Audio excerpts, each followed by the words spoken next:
여러분 안녕하세요. 아날로그 미입니다. 오늘은 갤럭시 폴드 2에 대해서 이야기를 해볼까 합니다. 최근 갤럭시 폴드 2와 관련된 여러 가지 소식들이 나오기 시작했는데요. 지금까지 나온 정보들을 이제 이렇게 종합을 해보면 일단 출시 시기는 8월 이후가 될 것으로 보이고 관련 정보는 크게 세 가지로 정리를 해볼 수 있을 것 같습니다. 일단 첫 번째는 이번에 갤럭시 폴드 2는 어떤 새로운 폼팩터로 제작되느냐입니다.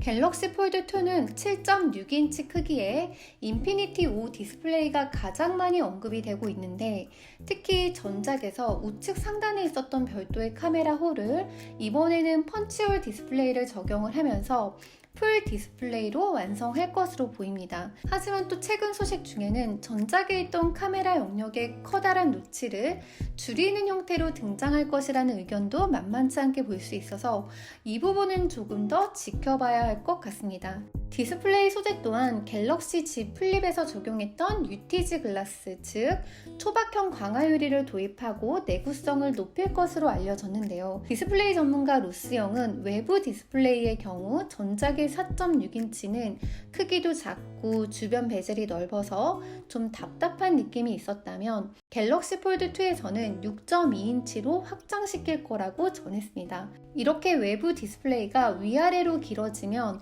비율 또한 기존 21대 9에서 24.9대 9까지 늘어나게 되면서 이제는 외부 디스플레이를 독립된 용도로 좀 더 유용하게 사용할 수 있게 된다는 건데요.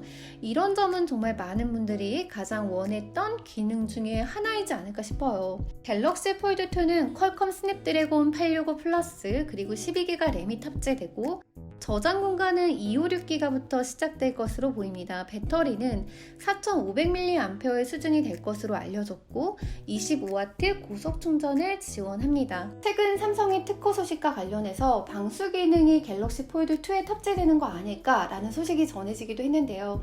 통상적으로 특허를 등록을 하고 나서 그 해당 기술이 바로 제품에 적용이 되는 경우는 드물기도 하고, 또 현재까지 힌지 기술의 특성상 이거를 단기간 내에 그 여러 연결 부분을 방수가 가능한 소재나 기술력으로 바로 메꾸는 것은 조금은 어려워 보입니다. 두 번째는 이번에 새롭게 추가가 되는 기능들입니다. 일단 S펜의 탑재는 거의 확정적인 분위기입니다. 사실 그동안 S펜은 갤럭시 노트 시리즈가 가지고 있는 커다란 특징 중에 하나였잖아요. 그런데 폴더블 스마트폰이 태블릿을 지향을 하고 있기 때문에 갤럭시 폴드 2는 S펜과 어쩌면 더 잘 어울린다라고 볼 수 있습니다. 특히 갤럭시 노트 20 울트라 모델을 갤럭시 폴드 2가 대체할 것으로 알려지고 있기 때문에 S펜의 탑재 가능성은 꽤 높다고 할 수 있는데요. 다만 S펜을 사용할 때 화면을 꾹 눌러 사용하는 사용자들도 있고, 다양한 환경을 고려를 해본다면 갤럭시 Z 플립에서 손톱만으로도 디스플레이에 자국이 남았던 내구성을 생각을 해보면 이 부분의 개선은 특히나 중요하다고 볼 수 있습니다.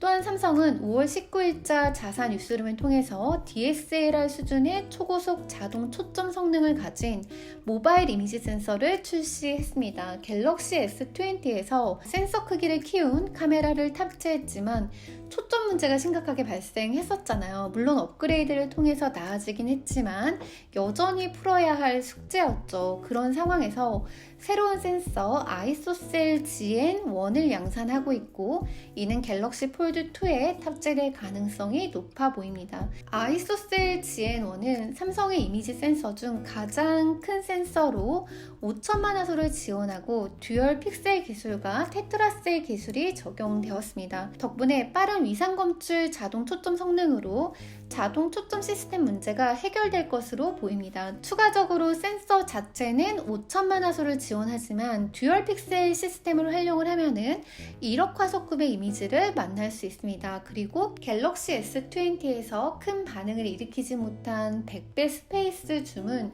이번 라인업에는 탑재되지 않을 가능성이 높습니다. 여러분, 마지막으로 세 번째는요, 갤럭시 폴드2 저가형 모델 이슈입니다. 갤럭시 폴드2와 관련해서 정말 많은 정보들이 나오고 있는데, 여기서 가장 많이 언급된 부분이 바로 갤럭시 폴드 저가형 모델입니다. 사실 갤럭시 폴드 가격은 200만 원을 훌쩍 넘기 때문에 쉽게 대중화시키기 어렵기도 하고, 또 소비자 입장에서는 가격에 한 번 더 망설여지기도 하는 부분이었는데요. 맥스 웨인바흐나 또 여러 해외 매체에서 저가형 모델을 계속 언급을 하고 있고, 또 그 가격도 $1000 전후가 될 것으로 예상하고 있습니다. 원화로 환산하면 약 130만 원 이내의 가격을 예상해 볼 수 있는데요. 갤럭시 폴드와 비교하면 100만 원가량 저렴해진 가격으로 출시된다는 겁니다. 이 정도 가격으로 출시가 된다면 갤럭시 폴드2 일명 라이트 모델은 정말 구하는 것 또한 쉽지 않을 것 같아요. 특히 가격을 이제 낮추기 위해서는 전작을 재활용하는 형태가 유력한데, 외부 디스플레이를 없애거나 갤럭시 Z 플립에서 사용했던 작은 디스플레이를 사용할 것으로 보입니다. 네덜란드의 IT 전문 매체인 렛츠고 디지털은 외부 디스플레이를 전체적으로 사용을 하지는 않고 좁고 길다란 형태로 알림, 재생 목록, 배터리 등 시각적인 표시를 위한 디스플레이가 탑재될 것이라고 전했습니다. 그리고 내부의 경우는 전작과 동일한 폴리이미드 소재의 디스플레이가 적용될 것으로 보입니다.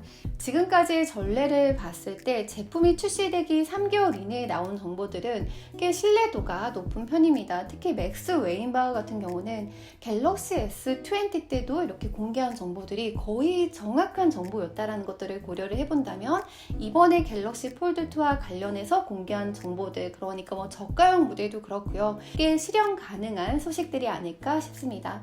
네, 여러분, 제가 오늘 준비한 영상은 여기까지고요. 우리는 또 다음 영상에서 또 꼭 뵐게요.